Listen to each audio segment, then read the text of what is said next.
Vamos viajar na maionese. Com Hugo Van der Ding e Tiago Ribeiro.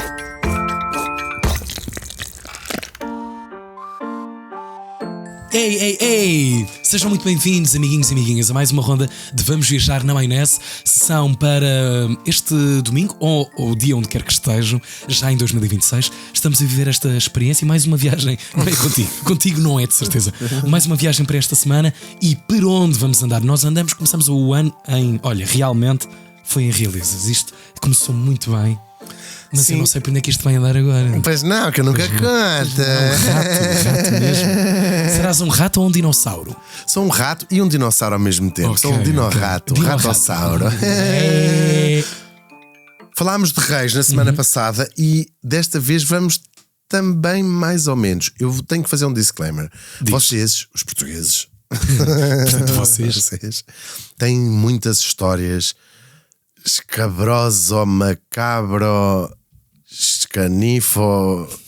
escanifobéticas. Mas hoje vamos relembrar e contar talvez das mais sinistras, não absurdas não, porque não precisas de continuar as frases a compor. Juntava tipo, não parar, não. É a minha costela alemã. Pois é. Aglutinação. Escabrosas é um bom termo, sinistras é um bom termo, mas aberrantes é um bom termo. Aberrantes é a minha gata. Berra. Ela tem um nome diferente todos os meses e este mês não é exceção. O nome dela para este janeiro é? Aberra. Ela já me costuma vir. Se vier, a gente mostra. E vamos viajar até, neste contexto, talvez o centro nevrálgico. Por acaso não, lembrei-me agora de dizer isto. Vamos viajar até à Lourinhã, of all places. Centro nevrálgico de quê? Dos Escabroso em Portugal. Capital do Escabroso. Não é verdade. Nós amamos belíssimas praias, é verdade, areia branca. Sim, já fomos muito bem recebidos, a Peniche. Quando, não sei, mas já fomos. Sim, vamos a Peniche beber copos. Não é essa da Gisela, não sei o quê. Eu não sei, eu não vivia cá em Portugal, graças a Deus.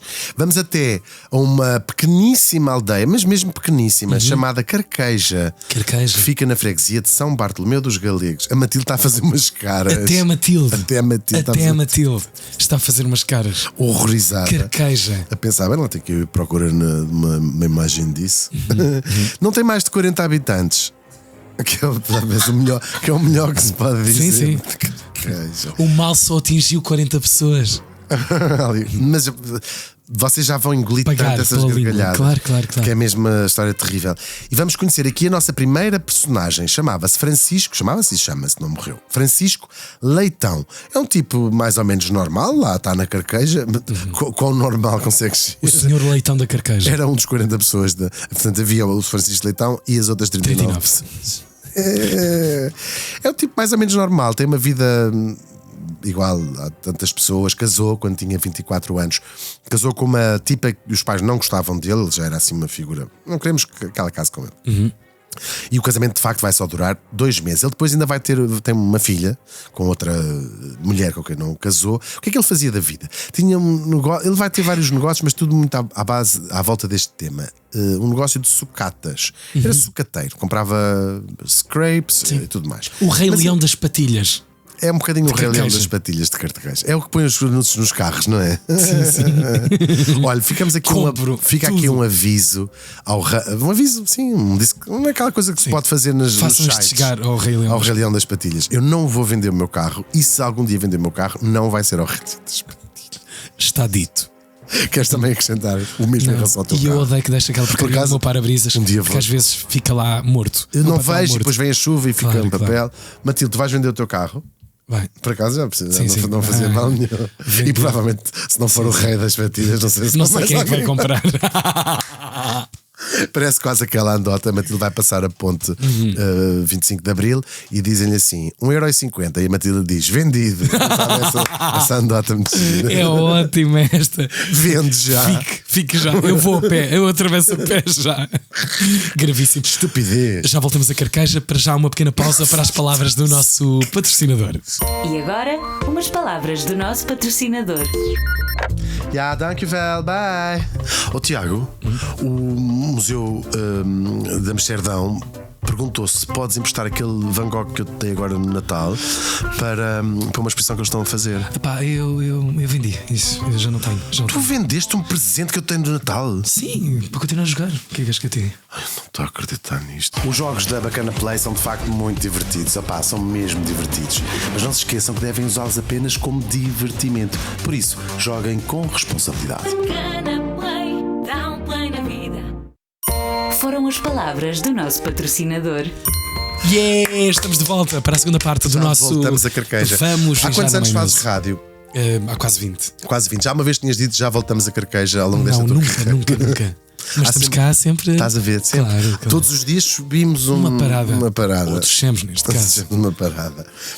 Estou muito curioso. Tu estás aí a guardar uma na manga. Estou porque vocês ainda não têm campainhas, mas já vão ter. Estamos com o leitão, o não casamento do leitão. Sim, essa parte é Fat divers da sua vida, lá está do seu negócio das chocatas. Mas ele vai logo dar nas vistas, primeiramente ali na Carqueja, porque ele vai pegar na casa dos pais, uma casa modesta no meio da Carqueja, igual às outras todas, e vai, com a sua própria mão, transformar esta casa numa coisa que nunca ninguém viu algo igual na Carqueja, que é transformá-la, vou chamar-lhe aqui num castelo, uma coisa assim muito fora, vai construir umas ameias, vai buscar umas estátuas, vai fazer uma coisa e vai transformar aquilo numa coisa. Sim, vamos chamar-lhe um castelo com muros altíssimos, tudo muito feito à mão, não é? Com umas pedras, a fingir que é umas pedras de um castelo, aumenta muito a casa, faz, sobretudo, isto é a parte mais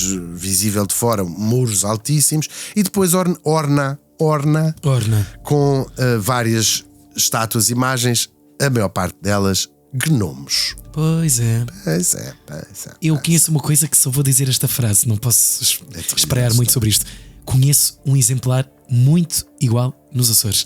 Há exatamente uma família que fez estas que coisas, se fechou sobre si própria e que criou uma espécie de um castelo do horror onde ninguém lá pôs os pés, mas de cá de fora é a coisa mais sinistra. Sim, eu vou até mostrar aqui ao Tiago para nossos... se lembrar bem, e depois a Matilde vai inserir isto. Sim, tudo. claro. Mas aqui estou já a mostrar. Pessoal, esta muito casa. Isto é um perfil. É uma coisa muito estranha, bate... assim, ainda com algumas coisas em cimento armado, mas enfim, imaginamos todos. Senhor Leitão. O senhor Francisco Leitão. Nesta coisa. E que transforma aqui isto no seu castelo. E talvez alguns dos nossos ouvintes já estejam a ver para onde vamos. É um caso muito mediático em Portugal há uns 10 anos. E esta ideia desta figura, deste castelo, ele tinha assim uns devaneios e dizia ali na Carqueja que os seus trisavós tinham sido príncipes em Vigo, na Galiza, e que tinham vindo para a Carqueja, desculpa, de graça nenhuma, tinham vindo para a Carqueja durante a Guerra Civil Espanhola. Não consegui confirmar esta informação. Sim. Nem com a tua rede histórica conseguiste lá chegar. Tentei a genealogia. De facto, há uns leitões na Galiza que é bem bom, que eles comem com umas batatas fritas. Não sei se será. Conheço uma família de leitão na Mialhada. Não sei se serão. Na Bairrada, em Negrais. Ai, tão bom. Há mais sítios. Louros também, de alguma forma. Estive na belíssima Mialhada aqui há um mês. Foi. Mais ou menos, não foi? Sim, um mês. Eu já virei muitos senhores leitões. E a Mialhada é um sítio onde devemos de voltar. Tem uma freguesia, vi lá só a placa, que se chama Antes. Uma das freguesias chama-se Antes. E tem lá uma placa a dizer Antes e depois com aquele símbolo do centro. E eu pensei, antes é que era bom. Deve ser dali que vem a expressão antes. Será que há uma no fim da freguesia que é depois?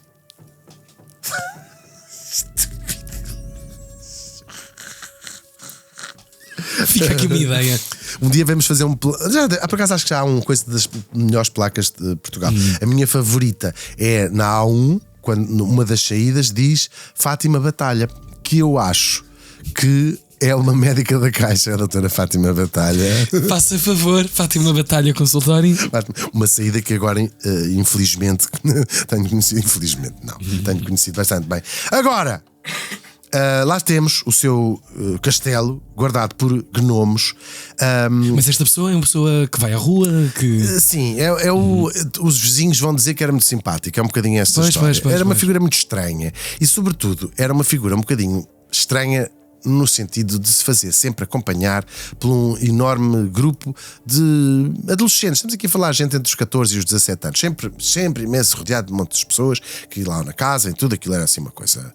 Havia assim grupos e os pais dos miúdos não adoravam que ele se desse com este homem de lá estranho, neste castelo, tão fora.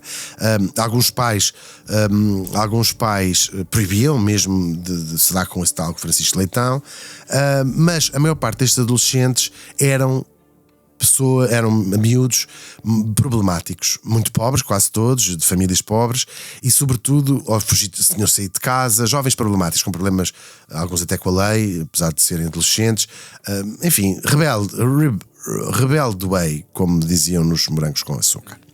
E aqui esta história toda. E encontravam ali uma espécie de um acolhimento qualquer. Muito particular, e já vamos ver o que era. Mas, atenção, não é fácil, mas esta história toda vai-se começar a desenrolar e o Francisco Leitão vai se tornar uma figura nacional em 2010, quando desaparece de casa de seus pais uma jovem de 16 anos chamada Joana. A última vez que os pais a viram, ela ia ter com uma amiga, mas na verdade soubemos depois, ia ter com o Francisco Leitão, isto contado depois pela amiga. Ela mentiu aos pais porque os pais já a tinham proibido de dar com o Francisco Leitão. E a amiga, o Francisco Leitão, diz-lhe assim: olha, vamos ter com o teu namorado. Eles eram todos faziam parte deste grupo. O seu namorado Luís, o namorado da Joana, e vamos lá ter com ele. E depois, segundo a tal amiga dela, diz, e nunca mais ouvimos falar da Joana. Os pais vão para a GNR, vão participar o desaparecimento. A nossa filha desapareceu, a última vez foi isto, foi aquilo. O próprio Francisco Leitão vai lá ter com os pais e diz assim: ela fugiu de casa, ela falou-me, disse que se ia embora. Eles recebem muitos SMS da filha a dizer: não me procurem, eu vim para a França, estou em França, um dia hei de voltar, não me procurem mais. Claro que ela já tinha uma relação complexa com os pais, estas proibições todas e tudo mais. Mas é uma menina de 16 anos, não é? É uma menina de 16 anos.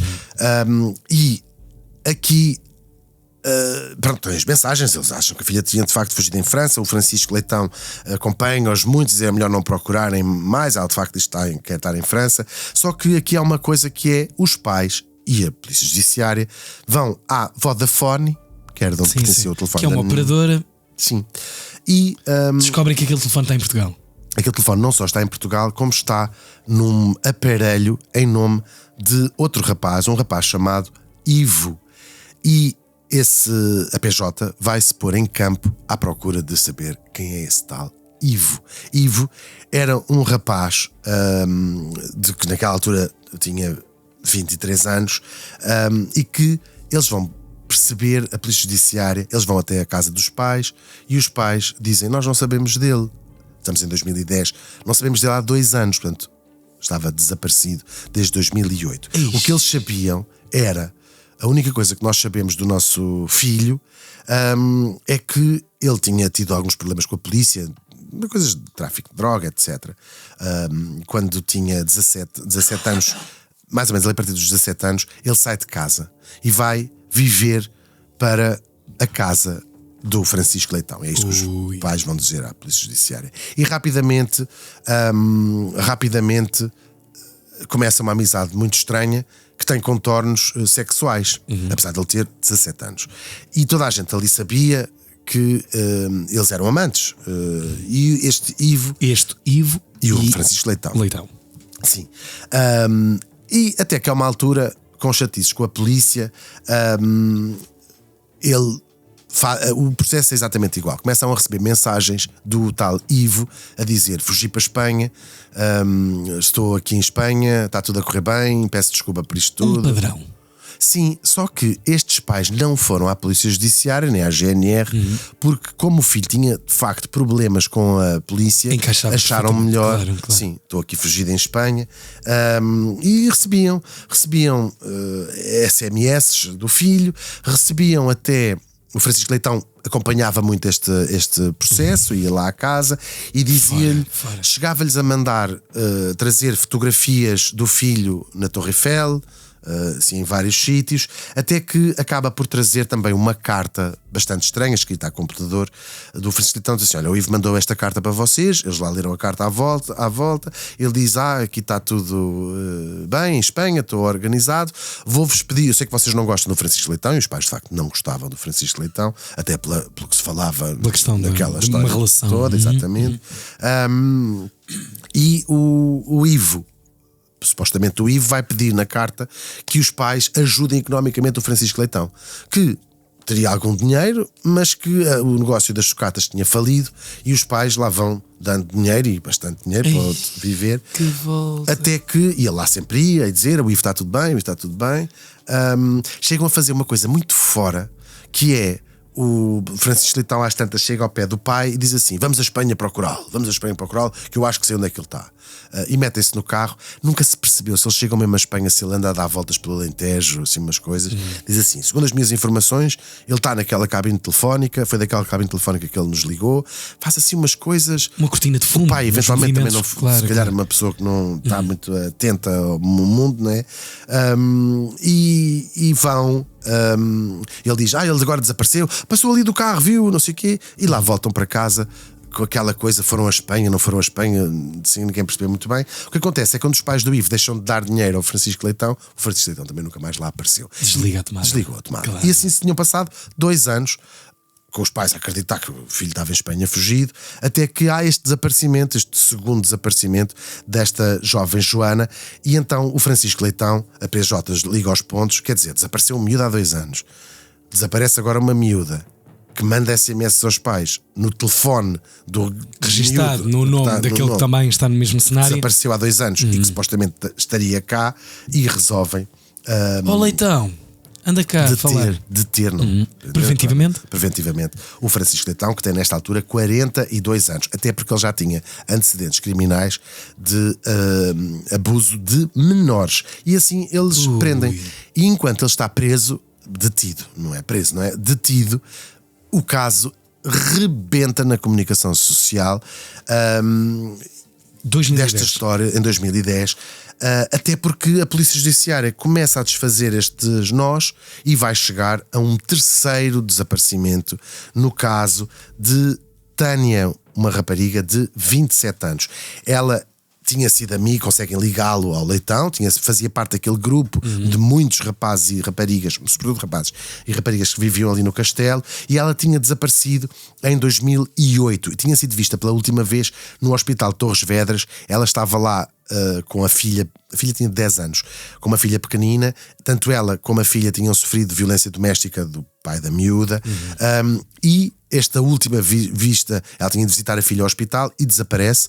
E a última vez que tinha sido vista era precisamente com o Francisco Leitão. Tal como nos outros casos todos, isto também em 2008, portanto, na altura do desaparecimento do Ivo, só que estas pessoas não falavam. Neste caso, os pais foram à GNR, ou a mãe, e é o próprio Leitão que vai com eles à GNR dizer: ela sofria de violência doméstica, ela foi-se embora, e mais uma vez o padrão. Os pais recebem um SMS dessa tal filha Tânia a pedir imensa desculpa, mas que está fugida com medo do marido e daquelas confusões todas. Novamente a mesma históa. Estou História. Estou em segurança. E é aqui, graças a esta história, sobretudo desta Tânia, que se vai desenrolar a teia desta verdadeira história, porque esta Tânia tinha amigos a quem ia contando o que se passava de facto dentro daquela casa. O que nós sabemos é que esta Tânia frequentava a casa do Leitão, o tal Castelo da Carqueja, desde sempre, portanto via tudo o que lá se passava, e o que lá se passava é mesmo horrendo. E ter-se apaixonado por este Ivo, e tinha ficou namorada dele, e eles começam uma relação, e nesta altura o Ivo larga o leitão, de quem nós já dissemos que era amantes, é verdade. E nós calculamos, segundo amigos, que quando ela desaparece, estaria grávida de gêmeos até, segundo uma amiga dela, do Ivo. E portanto, isto aqui temos uma intrincadíssima rede amorosa do Ivo, que era amante do leitão, e aparece esta Tânia, que se começa a namorar com o Ivo, e de repente desaparecem estes dois, e mais à frente vai desaparecer 2 anos depois outra rapariga. E então é aqui que começa verdadeiramente as investigações da Polícia Judiciária. Eles ao início acham que se pode tratar de uma rede de tráfico humano, portanto que eles teriam sido levados para qualquer lado, que era uma realidade muito presente na altura, porque tinham rebentado alguns escândalos, até mesmo cá em Portugal, com uma rapariga que tinha sido apanhada em Espanha numa rede de tráfico humano, e pensaram, isto deve ser a mesma coisa. E eles acabam por ligar também a um outro tipo, um tipo de 73 anos, que tinha vindo de Lisboa, fugido para ali, vivia na rua, mas ali na Carqueja, por alguma razão, um tipo de 73 anos, vivia dentro de uma carrinha, e tinha desaparecido já em 96, um tipo que a gente chamava o Pisa Lagartos. Não sabia que teria a mesma alcunha da avó da Matilde, mas pronto. A Pisa Lagartos. Surreal tudo isto. Surreal. Tenho a boca seca neste momento. Queres beber um bocadinho de água? Podes beber. Eu pido dessa, portanto, agora não faz mal, não faz mal. Ficas a beber os meus segredos conta. E ficas com sífilis terciários nos olhos. 3 pessoas fora de rota. E mais este. Uma personagem sinistra na rua. Que desapareceu do hospital de Peniche, enfim, tudo mais. Ele vai acabar por ser lixado, este leitão, por causa dos seus telemóveis. Porque a Polícia Judiciária traca isto tudo, traces disse, e de facto era sempre os mesmos telemóveis que ia mudando os SIMs para mandar mensagens aos pais da Tânia, aos pais da Joana, com as várias identidades, claro. E eles chegam ali até ele e vão descobrir que ele tem o cartão de multibanco do Ivo, que tem o carro do tal Ivo.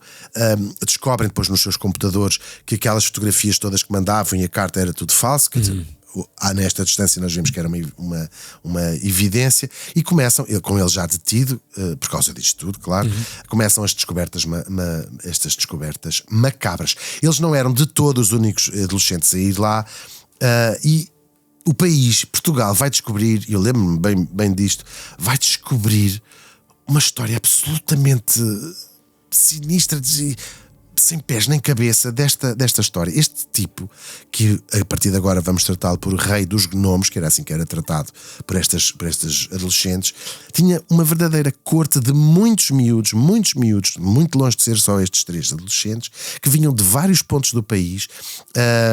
Eles chegavam a ter reuniões, isto era uma espécie de uma seita criada por este rei dos gnomos, reuniões em Espanha, e vinham muitos miúdos de todo lado, depois iam falando uns aos outros e atraído por esta entre eles próprios, seita, claro. Ainda por cima, tudo crianças jovens, adolescentes muito vulneráveis, ou fugidos de casa, ou fugidos de instituições, sempre de meios sociais muito pobres, no fundo encontravam ali uma coisa qualquer. E no sentido de comunidade. No sentido de comunidade. Claro. Clássico. O Francisco Leitão chamava a estes adolescentes, eram quase todos rapazes, mas havia também algumas raparigas, os seus gnomos, e por isso ele era o rei dos gnomos. Conseguem ver até hoje, agora, se quiserem, ele fazia vídeos no YouTube, ele tinha 2 contas no YouTube, estamos em 2010, quando isto tudo se desfaz, também no i5. Sim. Wi-Fi. Não, e com o YouTube também alojar já este tipo de. Sim. Claro. E depois toda a gente começou a ver estes vídeos onde ele era uma espécie de mago. Sim. Uma espécie. Lembras-te destas coisas, não é? O mago. A comunicação dele, os efeitos na voz, tal e qual, coisas todas. Tal e qual. Uma coisa muito forte, tu olhavas para aquilo e dizer assim: que horror! Ele era conhecido ali na sua corte pelo rei dos gnomos, mas ele ficou sobretudo conhecido para o público em geral como o rei Gob, que já era uma entidade mítica, que é supostamente o rei dos gnomos na mitologia lá dos gnomos. Eu nessas coisas eu respeito muito. Pois. Até com um gnomo ao peito, isto não tem graça nenhuma. Não tem graça nenhuma, é tudo muito fora. Tem imensa. Sim. A dimensão do Forex da cabeça desse homem. Tal e qual. O problema foi o que ele levou consigo. Isto podia ter graça. Sim, se fosse só com ele. Se o Tiago e eu quiséssemos, se isto tivesse graça. Claro, nós iríamos. Isto tinha muita graça. Se isto não envolvesse terceiros, isto tinha muita graça. Nós conseguimos fazer este episódio. Se fosse só a cabeça deste homem. Com muita graça. Um dia nós vamos ter episódios especiais. Claro, só com graça. Podem contar com esses episódios de vez em quando. Já temos preparado o da Segunda Guerra Mundial. Estamos a... Sim. É mais fácil. O da Guerra Colonial também. Quando milhões foram à vida, tem Tal e muito qual. graça. Sobre a escravatura. Enfim, mas nós estamos a preparar sim, contem-no connosco para isto. Isto são episódios particularmente com graça. Este não tem graça, mas não tem mesmo graça nenhuma. É mesmo triste. Sim. Por tudo e sobretudo estávamos a falar de adolescentes. E a história... O facto de serem adolescentes porque isto é igual a todas as seitas. Não vale a pena nós tentarmos questionar se acreditavam mesmo. Claro que acreditavam mesmo, como acreditam mesmo em todas as seitas, porque estes tipos manipuladores conseguem criar um ambiente completamente blindado. Hermético, uma coisa... Tudo tem uma explicação. E tu aqui és ouvido, tu aqui és compreendido, tu aqui sempre, eu entendo, sempre, claro. Tudo. E ele criou. Ele era medium, supostamente, recebia entidades a quem os miúdos ficaram. Entidades que eram específicas. Isto é a Maria Teresa, vem agora. Não tinham estes nomes, não é? Agora vem a Satanona. Agora vem a não sei a Goba. Portanto, eram entidades que vinham regularmente, cada uma com a sua história, criou uma rede intrincada de relações entre estas entidades a que os miúdos acreditavam. Claro. E se ele dissesse... Porque nós estamos. Parece assim, como é que acreditavam? Como acreditavam as 900 pessoas que se mataram em Jonestown, que beberam o Kool-Aid e deram aos seus filhos pequenos. Portanto, a mente humana vai muito. Há mais coisas entre o céu e a terra do que sonhas na tua filosofia. Horácio já escreveu o Gil Vicente. Por acaso foi o Shakespeare. E tentemos só fazer uma pequena tradução disto tudo, que é colocar-nos nos sapatos.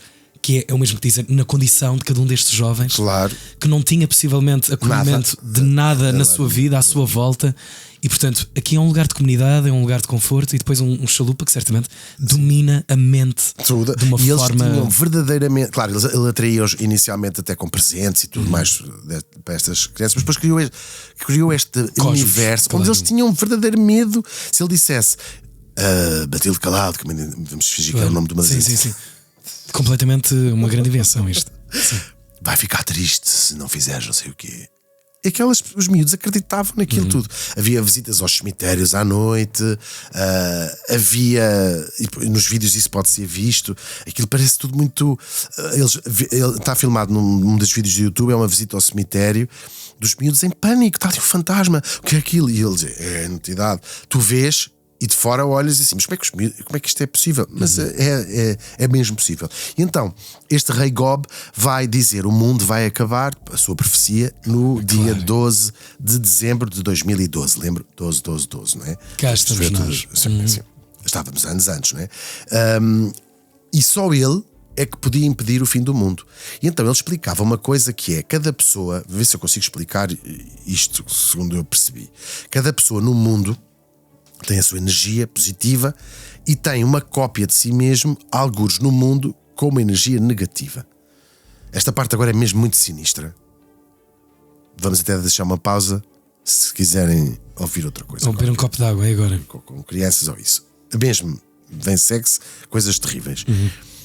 E essa outra cópia de cada uma das pessoas com força negativa vai procurar no mundo inteiro a sua cópia positiva, que somos cada um de nós, para a destruir. E os miúdos ficaram apavorados com isto. Isto não era acreditavam completamente nisso.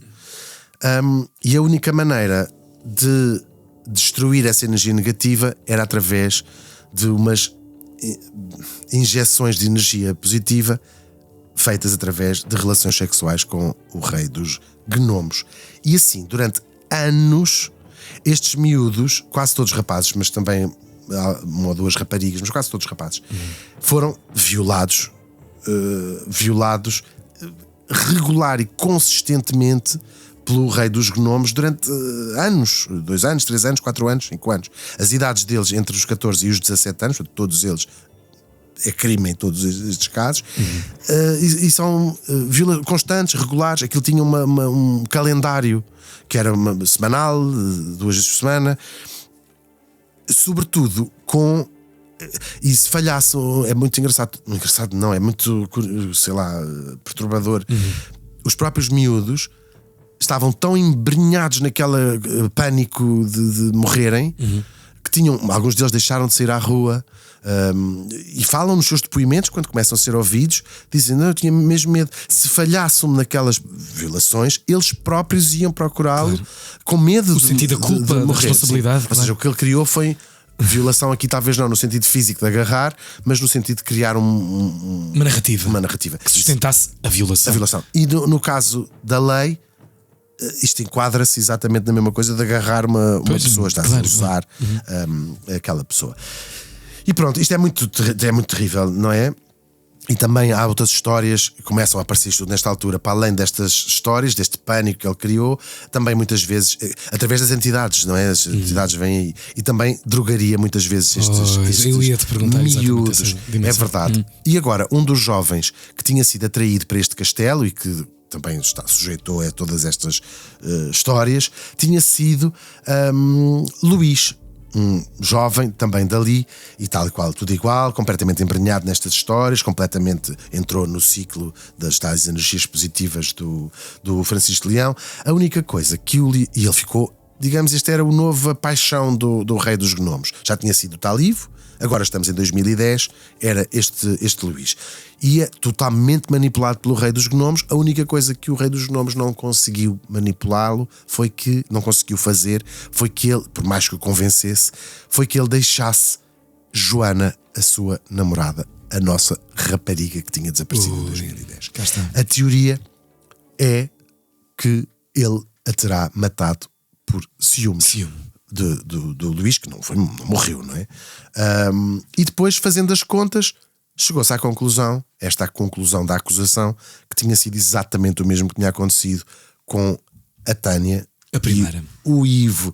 Provavelmente o que se calcula, uma vez que eles estão ambos desaparecidos / mortos para a acusação, que ele terá matado Tânia, o Ivo terá descoberto e terá matado o Ivo também. E depois, uma das pessoas que vai ser a base da acusação do Rei dos Gnomos é uma amiga da Tânia, uma rapariga chamada Mara, e ela viveu no castelo durante algum tempo, essa viveu mesmo lá, e portanto acabou por contar em tribunal, quando isto rebenta, contou a dizer tudo o que nós sabemos destas histórias todas, do calendário, dessas coisas todas, chegar a estes miúdos, é através dela, e ela própria, acreditando naquela história toda, participou muitas vezes, ajudou o Leitão a drogar os rapazes, a fazer magia, faziam sessões de magia negra, a fazer as suas sessões. Ela começa a contar tudo.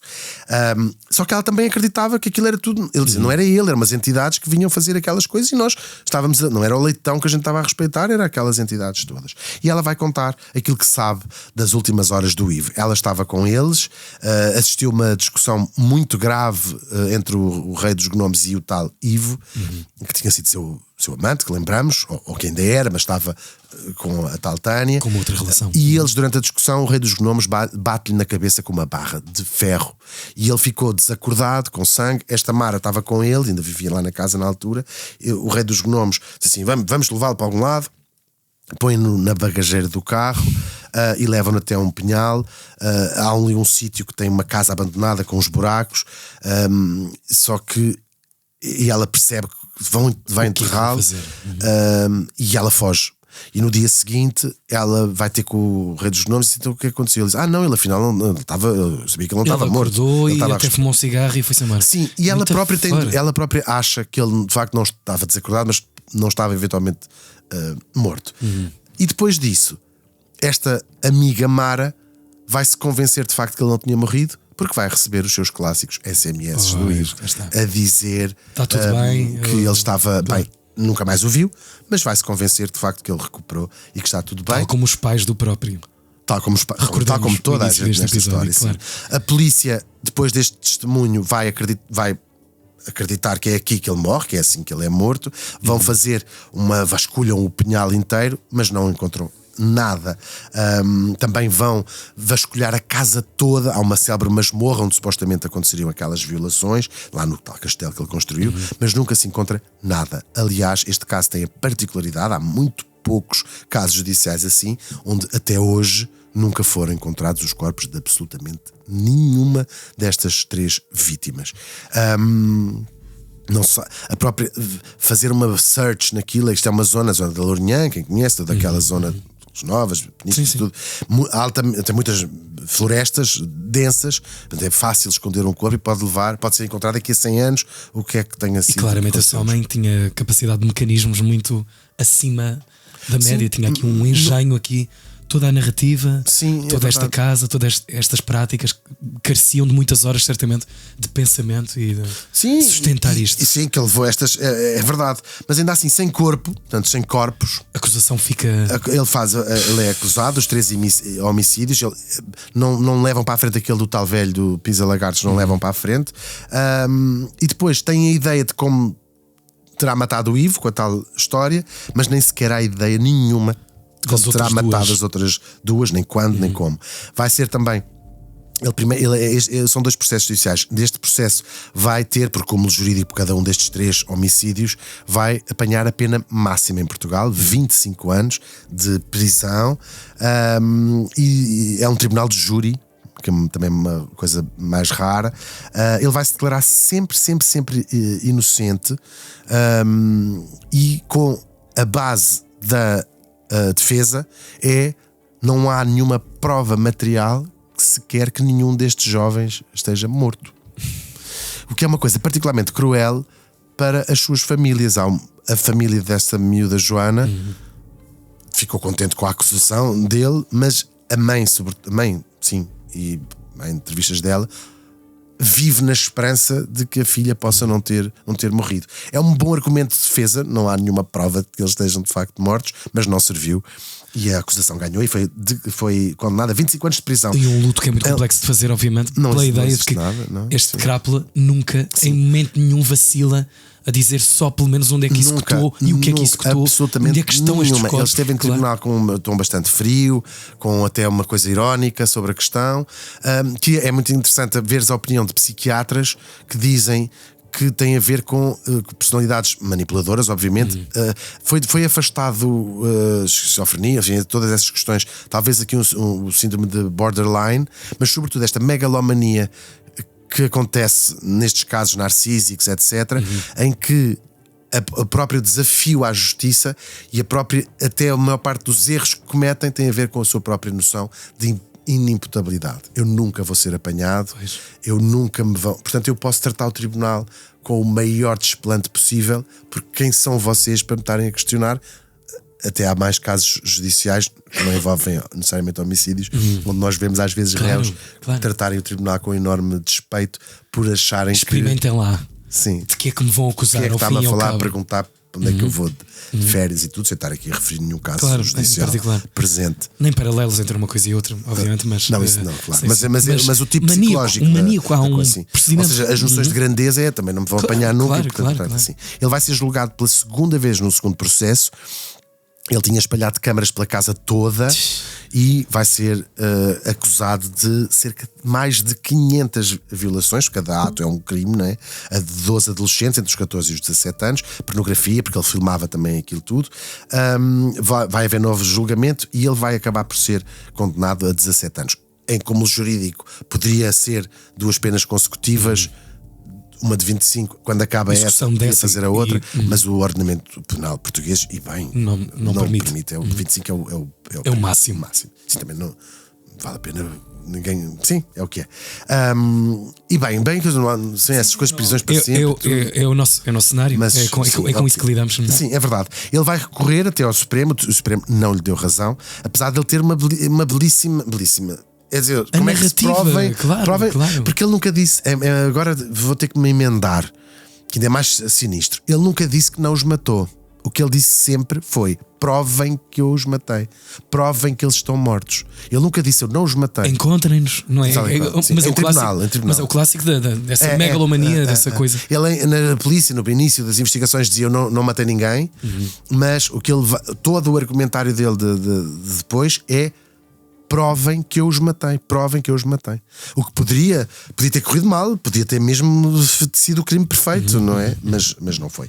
Ele está preso. E o que é que ficou? Ficou este lugar, ficou esta casa E na carqueja é uma espécie de uma cicatriz, não é? Ali neste caso, tudo tão fora. Fica este nome, não é? Fica este nome do Rei Gob ou do Rei dos Gnomos, e ficam, claro, também as famílias, que imaginamos um bocadinho do que será esta angústia, porque nós temos que imaginar isto, tudo parece um universo paralelo, mas depois há a vida, até acontecer a realidade real, é verdade. E sobretudo pensarmos que isto acontece, e como acontece, as histórias das seitas são sempre muito perturbadoras, porque não são extraterrestres, não são gente particularmente fora que caem nestas histórias. Estão no meio de nós, estão ali na carqueja, estão ali na aldeia de 40 pessoas, nos sítios, o sítio mais tranquilo. Nunca aconteceu nada, nunca tinha acontecido nada na carqueja, seguramente. Né? Houve uma mulher que um dia estava a matar um coelho e ele fugiu com metade da pele para baixo e nunca mais viu aquele coelho. Era a coisa mais emocionante que tinha acontecido. Mas há um dia que é um filho nosso, é um amigo nosso. E o que é mais inquietante,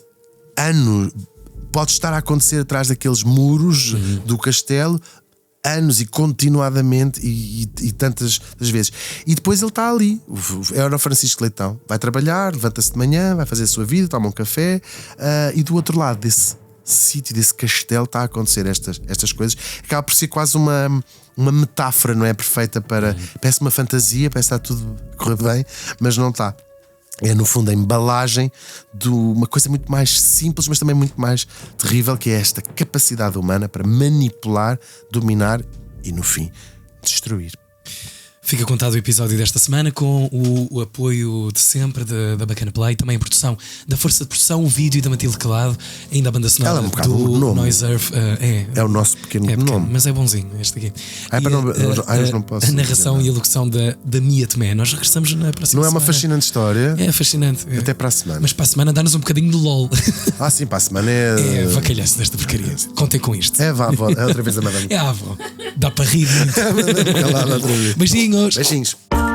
Vamos viajar na maionese com Hugo Van der Ding e Tiago Ribeiro.